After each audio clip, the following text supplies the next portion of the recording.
Go ahead and hit record now. Let's see if I can do this right. Yay, I did it. Okay, so I've hit record. So we're going to do take one of the Tim Laskis promo. Okay, so whenever you're ready, hit it. Hey everyone, this is Tim Laskis with CoachWherever.com, and you're listening to Jeff Smith with Vroom Vroom. And then I forgot. Vroom Vroom Veer. That's good. See, it's supposed to be out to Beer. Vroom Vroom. You know, it should be Vroom Vroom Vroom Vroom Beer, or maybe Vroom Vroom Beer. Vroom Vroom Beer. Vroom Vroom Beer is so much better. Okay, I'm good with that. So let's call that. Unless you want to do it again. No, that's fine. Okay, so unless you want me to do it, I'm no. Cool with You said Tim Laskis and CoachWhatever.com. Wherever. Sorry, my bad. Okay, so I'm gonna hit stop. I'll be right back. Are you ready to thoughtfully steer away from your revved up, frenzied, and far too often scripted life? Then welcome to Vroom Vroom Veer with Jeff Smith, where he guides you down the road differently traveled by sharing unique experiences with guests who have managed to shift away from a life stuck on cruise control and veered their way into a more authentic and fulfilling one in all sorts of interesting and kind of remarkable ways. Get ready to Vroom Vroom Veer with your differently traveled road chauffeur, Jeff Smith. Daoust. Thank you so much for being on Vroom Vroom Veer and welcome to the show. How's it going? It's going great. Thanks for having me. Thanks for being here. So you are at quietlightbrokerage.com. Talk a little bit about what you're most excited about at your business today. You know, I don't know what's harder to pronounce, Quiet Light Brokerage or Vroom Vroom Veer. It's probably Vroom Vroom Veer. It's pretty. Yeah, they're both tongue twisters. It is, yeah. So Quiet Light Brokerage. Yeah, so what we do, we are an acquisitions firm, which is a really big title for just saying we're brokers. Right, think about it like a real estate broker who's going to sell your house, but instead of houses, we sell people's internet-based businesses. That might be an Amazon business, might be an e-commerce business, might be a content site like a blog or a SaaS business. And we've been doing that for 12 years now. Wow. Okay. And is it fun? Is it fun? Yeah. Or does it work? Okay. Everything's got a little bit of work to it. Of course. But, it's fun. It's got its stressful moments. It's exciting. You know what my favorite part about it is that we deal with some crazy smart people. I can because imagine. the people that we work with, they're founders. You know, they're entrepreneurs. And then on the flip side of that, they're buyers who are often dealing and trading in some pretty mind-boggling numbers and throwing around some pretty mind-boggling numbers to do these acquisitions. So these guys are crazy smart, and I love that part of it. That's interesting people, in other words, right? Oh my goodness, yes. Really, really interesting people. And I'll tell you what, if they have a few drinks, if you get them out somewhere and get them a few drinks, the stories that come out are phenomenal. Yeah, I can imagine. Yeah. And when I hung out with people that are doing their own thing, you can tell that it's like a different kind of, first off, it's a different kind of personality. A lot of times they fit into that wheelhouse of the kid in high school that was selling candy out of his locker. Right? They've just been doing this for a long time, right? They've got that, I can take stuff and sell it to other people and charge them money for it. You know, that it's like a gene almost. Yeah, and it doesn't just stop with business either. I think that classic entrepreneur somehow missed that filter in life that says, I shouldn't be doing this. Right. And they just go out and they do it, and it ends up affecting their entire life. So, you know, they end up getting into more interesting situations. And that's not to say somebody who's not an entrepreneur doesn't have good stories to tell. But boy, I'm always fascinated when I talk to an entrepreneur because they just have great stories and really rich life experiences. So what were you like when, say, you were in high school? Did you fit into one of those what was that movie? The Breakfast Club. I was exceedingly boring. Okay, me too. Well, yeah, kind of. Yeah. No, I never did that. I never went out there and was selling stuff. Or everyone has a story like, oh, I started doing something when I was 11 years old, and I realized that I could make money by shoveling my neighbor's driveway. So then I did that, and I hired the other kid, and I paid him. I sat at home and was collecting. No, I wasn't that guy. Okay. My high school career was more kind of tumultuous in that I went to several different schools and settled in at a classical education school. Fun fact, I spent 5 years in high school without failing a year. And that's just because I changed schools. So many times. Okay. Yeah, right, exactly. And the one school I went to that I ended up spending 4 years at, they had an option. I could have graduated after my junior year, but I was having fun. So I spent another extra year in high school. There's nothing wrong with that. Right. Yeah. Why rush into things, especially when you kind of extend it out, the fun of childhood. So that's cool. Yeah. And so this high school was like a classical education, right? We read Plato, we read Socrates, and then, Descartes, and we were making our way through. And honestly, the reason I wanted to continue on is the reading list for the next year was really fascinating. And I was like, good for you. I would like to continue this. I don't know if I'm going to do this in college. So why don't I read these great books, continue to learn and think deeply and all that. And that was really my passion and my love coming out of high school. I actually wanted to become a major in philosophy and theology in college, and my parents were like, "Yeah, no." Were you upset by that? Or did you say, "How come? Why is that a bad idea?" What was that conversation like? Was it just every teenager questions their parents' judgment? Of course. I was like, well, you need to know how to think if you want to succeed in the world, blah, blah, blah. And they said, nope, we're paying, you're getting a practical degree, quote unquote practical degree. So I got a business degree, and I don't know if I've ever really used it. I really went to college more for the experience than for the education. And I ended up, it's $60,000 piece of paper, which is a bargain today, but it's sad. Yeah. It is sad. Yeah. And I definitely, again, I went more for the experience. I wanted to get in positions of leadership and try and do some different things and just try and enjoy life a little bit differently, friendships and all that sort of stuff, without going off the rails. I didn't want to become, that typical college drunk. Right. So, okay. Yeah, it was a good experience. I honestly, looking back, probably should have focused a bit more on my grades. But you did have some good experiences, right? I did. there were spontaneous trips that we took, and it really, that entrepreneurial gene really got nourished during that time, doing things that you're not normally supposed to do. College is a perfect time to exercise that part of who I was.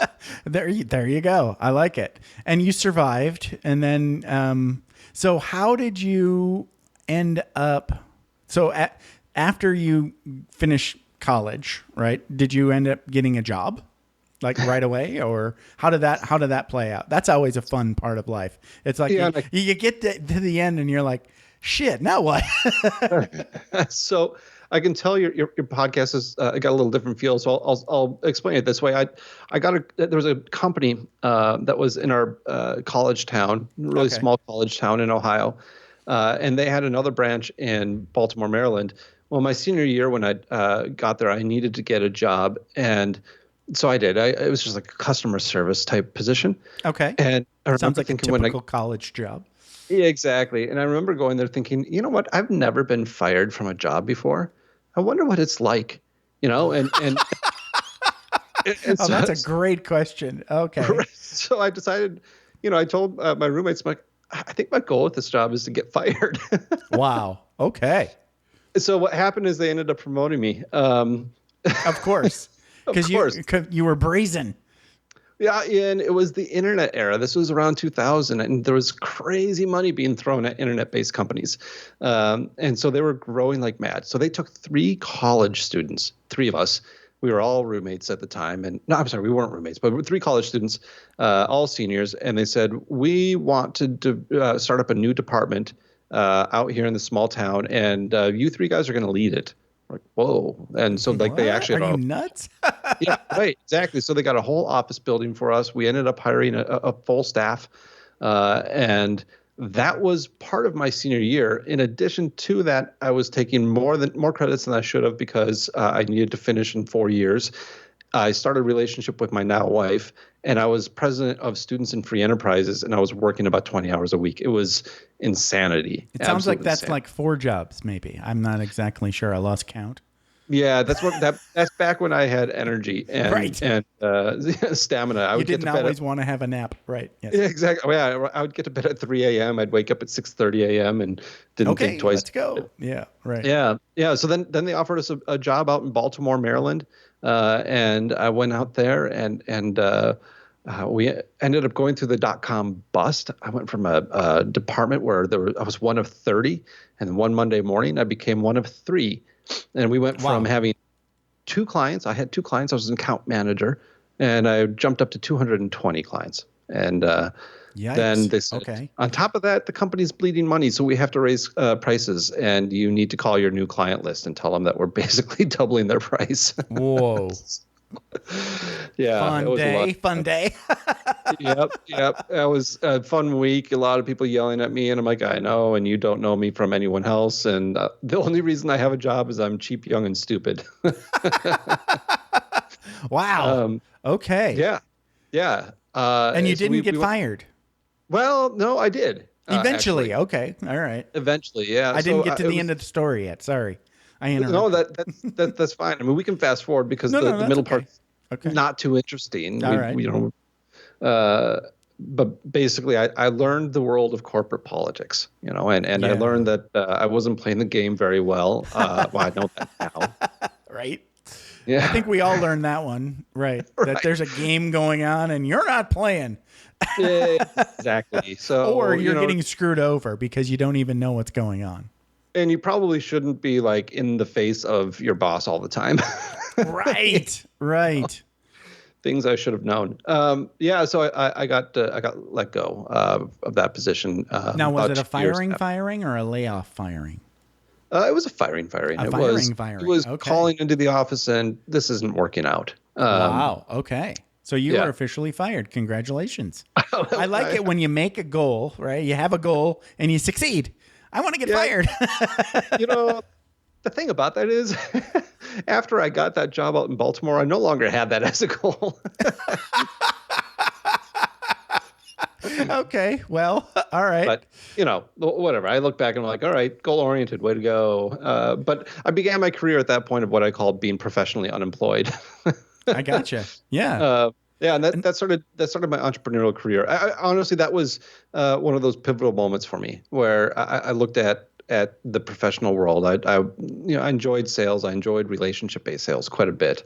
But I realized very quickly that in the corporate world, at least in the corporate world that I experienced, that there wasn't a direct correlation between what you did and the results or reward that you got. And I figured, hey, look, if I'm going to be broke, right? If I'm going to lose all my money, I want it to be because it's my fault, not somebody else's. And so that started my time as an entrepreneur. Now, I didn't jump right into starting my own things. I definitely had different jobs that I held, mainly because I had to. But that was one of those pivotal moments for me. Wow. That's a good lesson. And as you were telling the story, I was trying to think if I had ever been fired. I was kind of fired in my first ever job, but it was more of a passive firing because I worked for the pastor at my church when I was in high school, and I just sort of stopped going. I was doing yard work, right? But it was all very open, and it was just like you're supposed to show up and do it and be very self-directed and just show up and pull the weeds and make everything look awesome and never be bothered, right? And I took that as to just go, okay, I'll go mow the lawn when I feel like it. And eventually, my dad started, going, oh, I guess I have to get up and go shovel snow at the church again because Jeff's still sleeping. And and at that point, somebody came up to me and said, "Hey, if you don't want that job, I'd like it." And I'd be like, "Yeah, you can have it because it sucks." and I think the pastor came up and he was like, "Hey, do you want Gary to have the job?" And I'm like, "Yeah." He's like, "Okay." And so I think I was kind of fired. It was something in between fired and quit. I think in the UK they would just call that being made redundant, right? Maybe. So somebody came in and just kind of made you and an extra said, "Hey, piece. How about I do this instead of you?" Okay. Exactly. Anyway, yeah, I was not good at being self-directed when I was 16. That was not many 16-year-olds are. No, I don't feel bad about it at all. Today I would say that's not a good fit for me. It's not, that's not me. Okay. So, all right. So we're at the point now where, okay, you probably had a couple more jobs, but eventually there's this story about how you sold a business. But first, let's do the story that you probably haven't told a lot.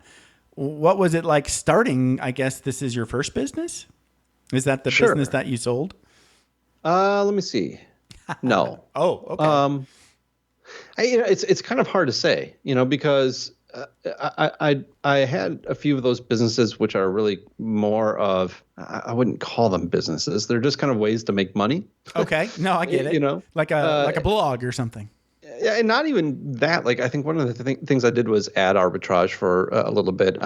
The first job I had was in the web hosting space, so I knew a lot of owners of web hosting companies.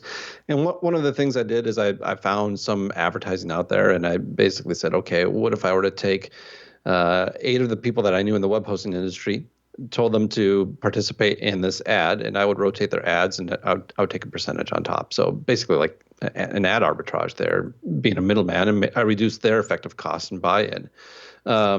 So I did little stuff like that here and there. Okay. But the first real business, so the first business that I started was a company called Tower Search, and this was. This shows you how far I go back, but this is back before AdWords was AdWords, early back in the PPC days. And the number one pay-per-click search engine, which is how we refer to everything, pay-per-click search engines, was go.com. And there was a bunch of... Wow. Yeah, I don't remember go.com. Wow. They were the very first, at least that I know of, but I believe they were the very first to do pay-per-click models, and it was a pure auction style, right? And Google AdWords eventually adopted this pure auction style. Of course, today it's different, but there was a lot of room in that space, right? There's a lot of people doing this pay-per-click. There was a company called 7Search, a whole lot of different companies. So I decided to start up something that was a little bit different than that, and without getting into the nitty gritty, because it'll bore people to tears. Right. It was basically a subscription model, and I went out and I had it developed with a buddy of mine developed it for like $1,000, and I was working a job, and then I launched it by buying an ad in an online newsletter and also submitting a guest post that same day, and that all of a sudden the first day I got 100 clients. So my MRR was $3,000 a month, MRR, first day. I was like, that's pretty good. Wow. Yeah, it was great. I was super excited. I was super excited, and I was terrified. You're like, wow, what's going on?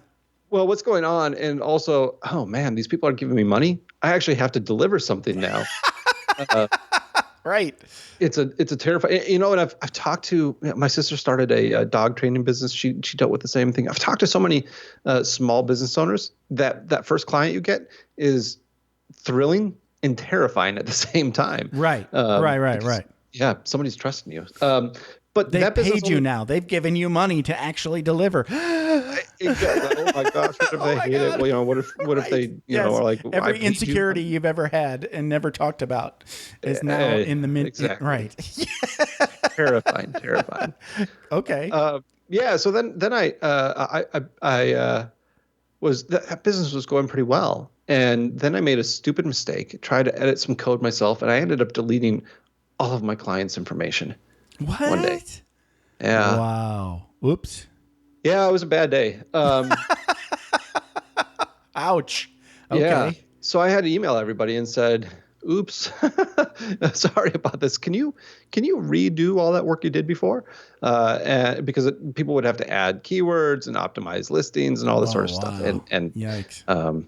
Yeah, people were really mad. And about 2 months later, I got a call from my credit card processing company saying, yeah, the chargeback rate on your account is too high. We're dropping you. And I was like, what?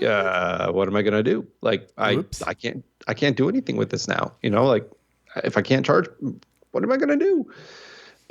So I ended up turning it into a free service, not really knowing what I was going to do. I'd found one of these kind of money-making side gigs for a while, which was interesting and made a lot of money at the time. So I just kind of diverted into that. And meanwhile, Tower Search was just booming because it was now free. And so everybody was submitting. I'm like, what am I going to do with this thing? Like I was getting like 300, 400 new clients or new signups per day. And you had no way to charge them. I had no way to charge them. So I was like, what am I going to do with this? Was it because you couldn't get a bank to give you another credit card account, or the technology didn't exist, or what was the rub there? You just didn't have a way. I didn't really try too much to find another merchant account. And obviously looking back, probably should have.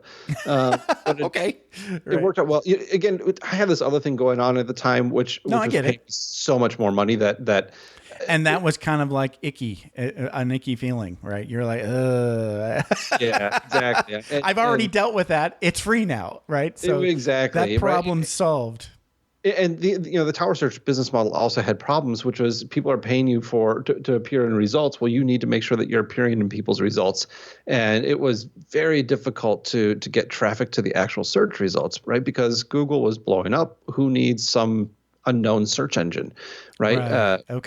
And who would use that? And so it was all about, okay, how can we share our search results with other search engines and directories and places like that? It was you could see where this was going. It was going to be very, very difficult to get adequate search. And then you're going to deal with the problem that the more people you have in your database, the less benefit they would get, right? Because it's starting to split. So gotcha. Kind of saw the writing on the wall. So the model was kind of flawed. Very. Okay. Yeah. Gotcha. Yeah. So then I started a content site around the same time where I started publishing articles on internet marketing, SEO, PPC, a little bit of coding, because back then most entrepreneurs did everything, right? You would code your own website, you'd market it, you could do everything, accounting, so everything about just being a bootstrapped internet entrepreneur. And this was way back in the day. And I had this moment of like, oh, some of these other companies, what they're doing is they're using the same model. They would have like a web directory, and then people would end up on their email list. I'm like, there we go. I'll do that. And I end up taking these blog posts, and part of the cost, as it were, for submitting to Tower Search was that you're subscribing to the Site Reference newsletter. And that's the business that I was able to scale up to 220,000 subscribers in just around 18 months. And was able to use that with paid advertising and sponsored newsletters and everything else, and affiliate programs, to build a pretty nice little content business at the time. Right. That sounds more familiar model-wise to me. Yes, exactly. Yeah. So that's what I ended up selling. I sold that after 2 years. Okay. Yeah. Interesting. So it sounds like you were in the space so long, it was like a lot of this, web thing became part of your DNA in your brain, right? So it's like, oh, I've got this idea. And then you could implement it and quickly figure out, oh, that's not going to work. Right. Yeah. Okay. Yeah. I get it. All right. Yeah. Wow. I mean, back then, as far as the internet and internet entrepreneurialism, it was definitely a wild west. There was a lot of opportunity. Well, yeah. And everybody was just flinging,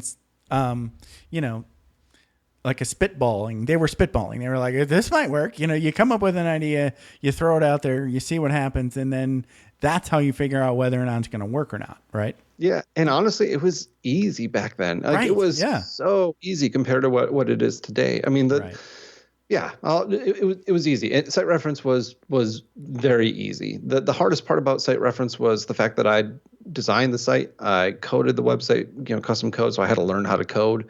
And then I became the sales guy, and then I became the writer. You were everything, right? I was everything. I didn't know how to build a business. I was doing everything on my own. But so you were working in the business and not on it, right? Oh, most definitely. I mean, right. That was like the worst example of what of working in the business instead of on it. Right. Okay. Yeah. So how do you then get that tingling feeling that says, this might be a good time to get out of this business? I wish and sell it or what? Yeah. Oh, yeah. No. I sold pure hubris. I mean, it was pure ego on my part. Okay, good for you. It was kind of like I could do this again. That was pretty easy to start up a profitable company, and okay, I love it. Right. Why don't I do that again? Okay, I got this. I remember having a conversation with one of my friends when I told him, I'm like, yeah, I think I'm going to sell the business. He's like, why? He's like, you're making good money with it. You don't work that much. Why would you ever sell it? I'm like, I don't know. I kind of want to. I'm bored, right? The worst reason in the world to sell, in my opinion. But a lot of people do. And I mean, I talk about this a lot when I talk to entrepreneurs and they ask, well, when's the best time to sell my company? My first reaction is never, right? Usually you're better off hanging on to your business. Yeah. Right. But it's always this landscape shift that happens in people's lives, right? It's not the money usually. It's either boredom or you're an entrepreneur and you got another project. The excitement is gone, right? Exactly, right. And I was definitely that classic entrepreneur that was itching for that new project. Mm-hmm. So I decided to sell. I think what had happened is somebody had emailed. That's what it was. Somebody emailed me out of the blue. And it was shortly after I started it. They said, "Hey, we want to buy your business." I'm like, "Awesome!" They're like, "What do you want to sell it for?" I'm like, "I have no idea." Right, right. I contacted a broker, and he told me, he's like, "Hey, it's not worth much right now because you've had it very, just not very long. Hang on to it for a year and see what happens." And so that's what I did. I waited a little more than a year, and that's when I ended up putting it out to market. Did you end up trying to buy any sort of like intellectual property rights that you could sell with it, or was that not part of the deal? Not part of the deal, and I don't think I was smart enough at the time to do that. So, yeah. One of now my podcast, not really a business. It's not a business, but technically it is because I did the branding thing, right? And that's how we came up with the brand and the logo and the idea for the show. And these guys that I hired to do that said, I know you're trying to keep this as bootstrappy as possible, but if you have any money left in your budget, you should try to get something trademarked, mm-hmm. right? Mm-hmm. So then you have something to sell if something goes that way and you want something to sell. And I was like, okay, what do I do? And they were like, okay, well, it's not that hard. So I ended up just trademarking my logo. That's it. Someday I'll trademark the name, but maybe not. But maybe. It's a great thing to do, and honestly, It's one of those things that I'm just starting to learn just how valuable that IP is. Right. And as it gets more competitive, absolutely, submit that trademark, and it's like a couple $100, and it is. The amount of protection that you get is. And now with LegalZoom is like, it makes it. It's not, I wouldn't say that the hardest part is just letting go of the money to the government. That's like, ugh, I know they're doing absolutely nothing, but it might pay off someday. Yeah, I don't know. You're absolutely right. So no, I didn't have any intellectual property with that. A lot of it was really, most online businesses are built, are valued off this idea of goodwill, which is just this kind of nebulous, who knows what it is. It's really the fact that it's something that works. Right? It's a model that works. Yes. Figured something out, and it's sustainable. But it's just really hard to value, right? It can be, but I mean, there's pretty good models right now, and thankfully the marketplace is active enough where we can value most if it's profitable. If you're not profitable, that's really hard to value. Right. But if you're profitable, no, it's not too difficult to value. Because then you have money. Right. Yeah. There's records of that money. Yeah, you're right. we get people that complain to us all the time, like, man, you're so focused on the financials. And I try to explain to them, look, understand, like, when you're trying to value your business, your financials aren't just an aspect of your business. They're kind of like the scorecard. That's it. That's all. It's basically the business. That's all that people care about if you're trying to, buy and or sell, right? If you don't have any IP, right? Yeah. People buy for a return on investment, right? Because it'd be stupid to buy for anything else. Right. Exactly. So that it always goes, and I love doing this in this industry that I'm in because it's always so complex, right? The world of mergers and acquisitions. I have a rule in life that I never trust anybody who quotes Wall Street. But the movie does have a lot of good quotable lines in it. And I think people sometimes get this vision in their head of mergers and acquisitions being this hardball negotiation, and we're going to, there's all these different moving parts, and, we're going to, break it up. What's a breakup? It's not that complex at the end of the day. If we really boil everything down to it, it's an ROI proposition. When you're trying to sell or acquire a business, it always comes down to what is the person buying going to be able to get out of it, and can they get the same sort of return from somewhere else? It really is a simple function of that. Now, measuring that gets more complex, of course. Right. And Right. that's where models come in. And I if I got into it, if your listeners were driving, they'd fall asleep and drive off the road. So stop. Good. Well, we hit the button then. Stop talking. Right. Let's see. So, all right. So you go through the process of selling said business. And I take it things went well? Sort of. Good answer. Okay. Sort of. So, yeah, I reached out to a company that was doing brokerage for internet-based companies. Okay. And they reached out to me and said, okay, well, send over your income statement. I'm like, what's that? And like many small business owners, I didn't know what it was. And so they gave me a simple worksheet. I filled it out, and that was pretty much it. And then I did a few calls with people. They valued the business at like $350,000. Okay. My first offer came in at 75. And I was like, ooh, it's brutal. My head, I was thinking that I wanted somewhere in the high $100,000 range, just under 200,000. Okay. So when they said 350, I was like, I don't think you're going to get that, but hey, if you can, that'd be awesome. Let's try. Yeah. Right. Okay.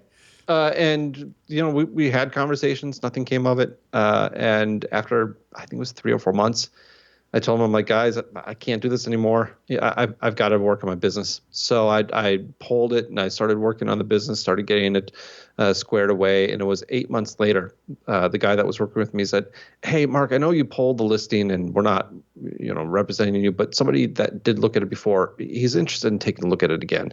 And would you mind? Oh, okay. And he ended up making an offer, submitting an LOI for the business at I think it was like 165. I'm like, okay, you know what? I'll do that. I'll take that deal. And 30 days passed. I pretty much didn't hear from him for 30 days. So in my head, I'm like, this deal, it's not happening. But it did. 30 days later, we closed, and I sold my first business. Wow. My wife and I celebrated by going out and buying a new set of knives because what better way to celebrate selling a business? I hope they were really like cool knives. They're nice. Okay. Okay. Yes. Good. Like the Ginsu set, right? From around town. Like blue stuff or whatever. But good for you. Yeah, they were nice. That was my a very weird way to celebrate. You got to do something. You got to do something. You got to do something. Have a glass of wine, have a beer. Yeah, exactly. Go get some pizza. Eat some cheese, whatever. And I was like, okay, what do I do now? Then it was like okay, I kept saying it was going to be easy to start a business, so let me go ahead and start that next business. I'm sure you know how the story goes from there. Kinda, yeah. You're figuring out that a lot of what happened the first time, you were just lucky and you kind of fell into it. I say to this day, entrepreneurs fall into two categories. They're either too stupid to see the potential consequences of what they're doing, right, or they're smart enough to know how to avoid them. Right. Or a little bit of both. I'll let the listeners decide which category I fall into. Okay, but there was also, so you are now working on starting a new business, right? Yes. And then you get this phone call from a buddy, right? Yeah. Yeah. So I was trying to start two new businesses at the two or three new. I was trying to start some new businesses, trying to find something with traction. I was having trouble finding traction. Still in the internet e-commerce kind of space. Absolutely. Content, online content. That's kind of my background. I really enjoy content, driving eyeballs to a website. That was, the goal of everything that I was doing. And then a buddy of mine, a previous client from my days in web hosting, one of those 220 clients that I got and had to jack the price up on right away. Right. Yeah. So he called me, and we were pretty good friends at that point. I think I was in his wedding, and oh wow, okay, all that. So we were close friends at that point. And he said, I'm thinking of selling my web hosting company. And I had thought about doing the brokerage thing because I looked at what the broker did. I'm like, he didn't do that much work for me at the end of the day, and he didn't really know anything about the internet space. It would be pretty easy for me to do this because I know the internet space, I know internet marketing, and I can evaluate this pretty well. Why don't I do this? And so it was kind of in the back of my mind. And then this buddy of mine said, hey, I'm thinking about selling my web hosting company. Do you want to help me? And then at the same time, I got contact from somebody else who said, hey, I'm in the M&A space. My firm is abandoning, sub $400,000 space. We should go into this. And it was just kind of like worlds colliding, everything coming together, and this kind of epic moment of do this. And so I abandoned all of my products that I had. I was probably about 4 or 5 months away from being dead broke, and decided to put everything into this new venture, and trying to sell my buddy's web hosting business. I was uniquely unqualified to start. I don't know. I think you were probably more qualified than a lot, but at the same time, I get what you're saying. Yeah. Well, I mean, look, I had enough qualities and skills to know where to advertise, how, what the general process was, the general flow, because I had just been through it myself. Right. So I did have a template to follow from my own personal experience, but, valuing a company, and especially when you get into more advanced discussions, there's some guys out there that were pretty good at what they were doing, and they could run circles around me. Right. Right. I learned that pretty quickly. But I think it was about 4 months to the point where we actually sold his business. And the day that we closed on his business and the day that I got paid on that was the day that I was literally going not a penny to my name except for whatever I could find in the cushions. Wow. It was terrifying. Yeah, right. I get it. Yeah, and so that launched Quiet Light Brokerage. I was able to use that commission to advertise and to bring on some new clients, and there was nobody doing it at the time, or very few people doing it at the time, and so it was fairly easy to get those first few clients. And then right out of the gate, I got sued. Okay. 2 months in, 3 months in, I think. And my wife still tells the story because, I got notified that I was going to be served, and I contacted my attorney. He's like, try to avoid being served, whatever you do. So I called my wife, and I'm like, don't answer the door if somebody knocks on it. Wow. And she's like, what's going on? Who did I marry? And I don't like this at all. But it reminds me of the movie Fletch. He kept running away from his wife's lawyer. Yeah, you can't run forever; they'll catch you. Yeah, those early days they were tough. I mean, that was definitely a trial by fire, and I got sued for something that I wasn't really guilty of. It was a frivolous lawsuit by one of the competitors trying to get me out of the space. Wow. And I had a choice to make. Do I fold this thing up? It's brand new, so I could fold it up. Or do I fight this? And I chose to fight it, and I'm glad I did. It was a good lesson. And that was kind of the first year of Quiet Light Brokerage. It was tumultuous, and to say the least. Yeah. Wow. To say the least. Yeah. Wow. Okay. But I get it. That's an awesome story. So thanks. Nowadays, like I just read something somewhere where now like there's all these folks what are they doing? They're doing these Amazon businesses, right? So they're like buying Band-Aids, right, at dollar store, right? And then they package them up and put a barcode on it and mail it away to Amazon, basically. And then somebody that's too lazy to go to the Dollar Tree buys it on Amazon and gets it delivered 2 days later, and they make a little bit of money off of that, right? That's a very popular model now of folks making money. And I heard that there's companies out there just gobbling these businesses up. Are you getting involved in stuff like that? So we do a lot of Amazon business sales, but that type of business that you're talking about, no, we actually wouldn't do that. Too small or? No, it's just not sustainable.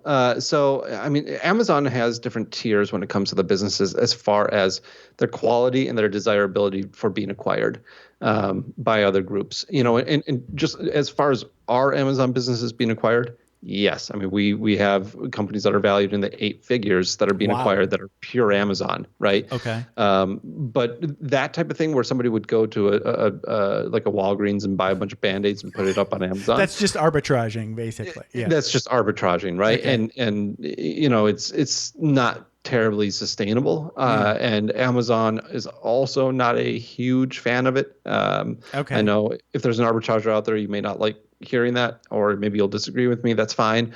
But everything I'm seeing, you know, kind of says that, look, Amazon doesn't want this going on long term. They're rewarding the companies that are setting up unique products. Private labeling products would be kind of a secondary tier that they're rewarding, or companies that are getting into agreement with traditional product creators and becoming kind of the brand management on for these brands on Amazon. And the opportunities there are enormous, absolutely enormous. Oh, yeah.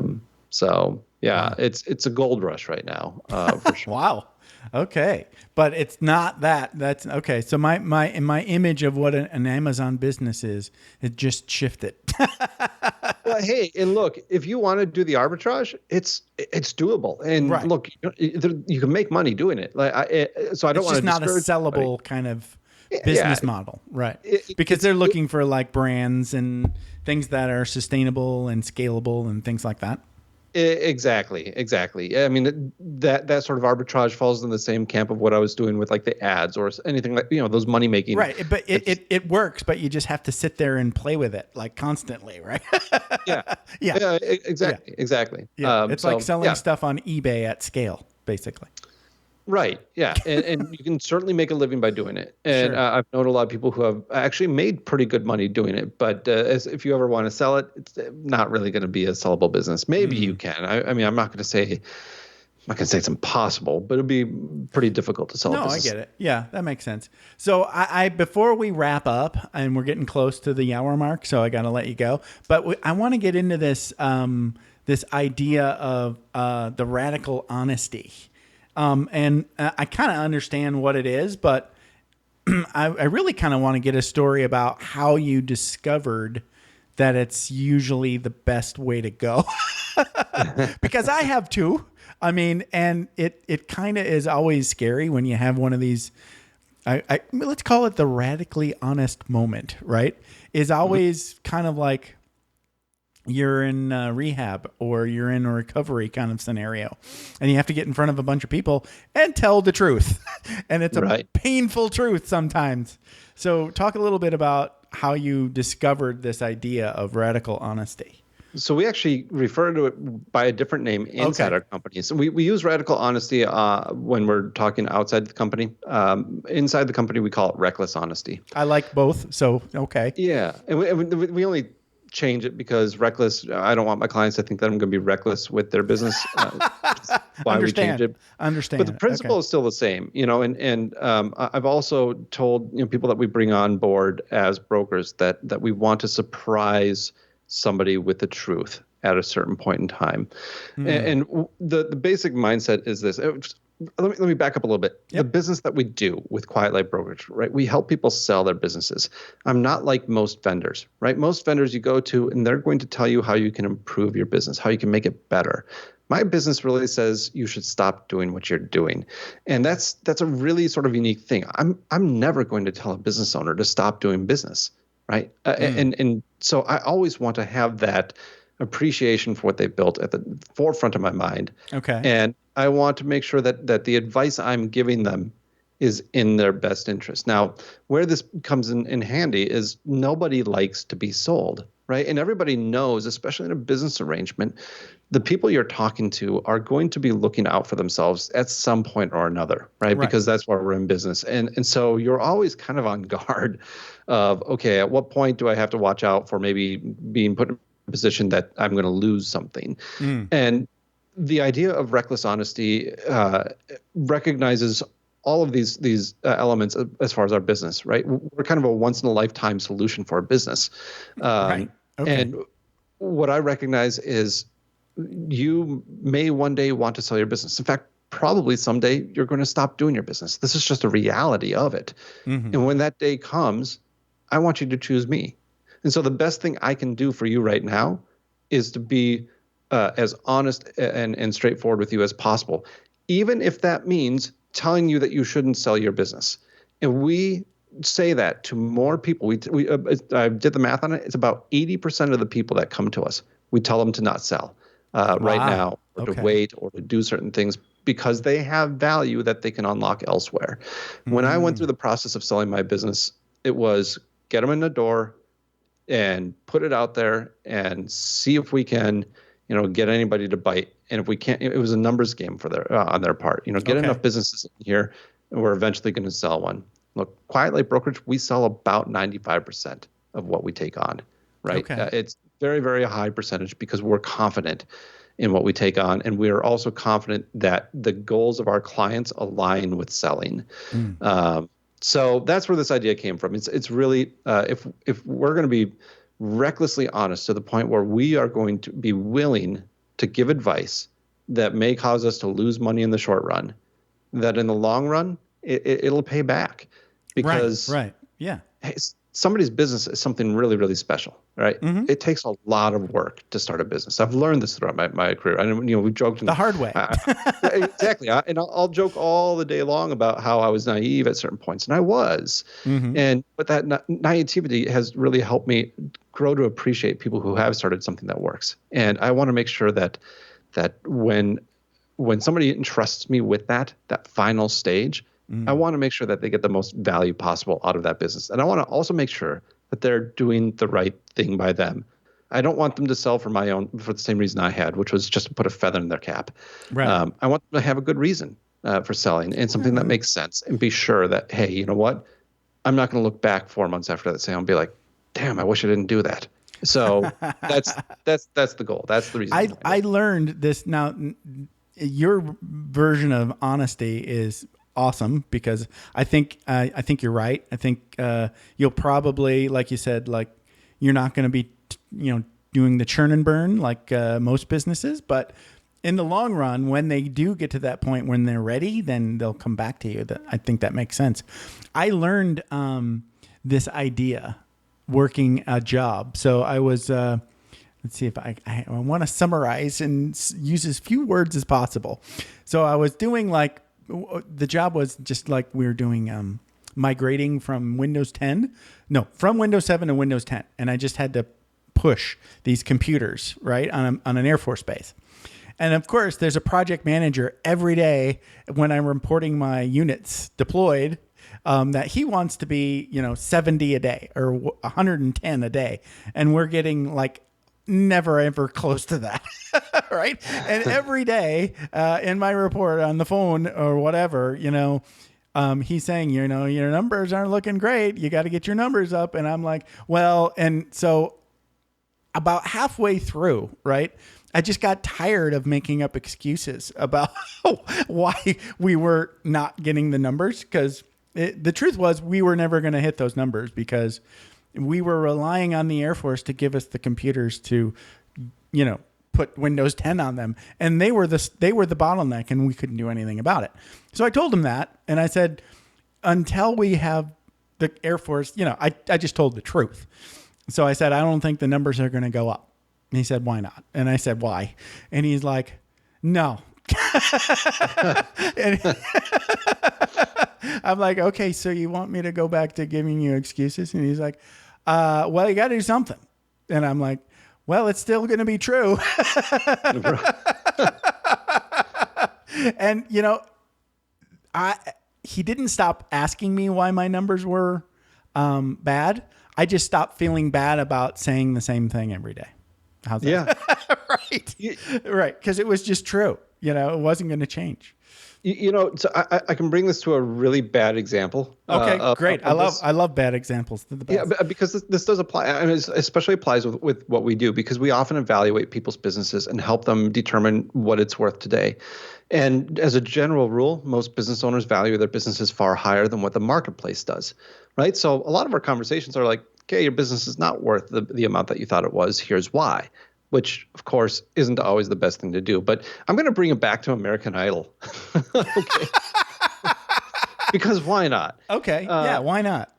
But the person that I've always thought was probably the most merciful on that show was Simon Cowell, when he would just tear somebody a new one. Because you know what? Those people needed to hear that. And maybe he could have been a little bit more generous with that. And I'm not saying if anybody ever wants to get a valuation, I'm not going to go Simon Cowell on you. Don't worry. Right. But sometimes people do need that kind of honesty, though. And you know what? What I've found is that if you tell somebody, look, here's the truth. Your business isn't worth that much in the marketplace because of X, Y, and Z. And this is how the marketplace works. People may not want to hear that. They might be disappointed, but they can respect it. And after they go away and come back later, they come back later because I was the only one to tell them the truth. And that's really important. Yeah. You know, and so the philosophy, the whole mindset is pretty simple. And just like you were doing with your boss, and your boss should have known better, right? Is if you give somebody the truth, you're treating them with respect. If you tell somebody the truth, you're actually giving them the respect to be able to make up their own mind and make a mature decision, which is really the whole idea behind reckless honesty, right? Give them the truth, let them make the decision. And that's also part of what our name means with Quiet Light Brokerage. We're there to not tell you what to do. We're going to shine light on what the objective truth is, the objective measures that we can do it. And then you go off and make your choice. Yeah. And then, that hopefully it's us. If not, that's cool. That works. I love it.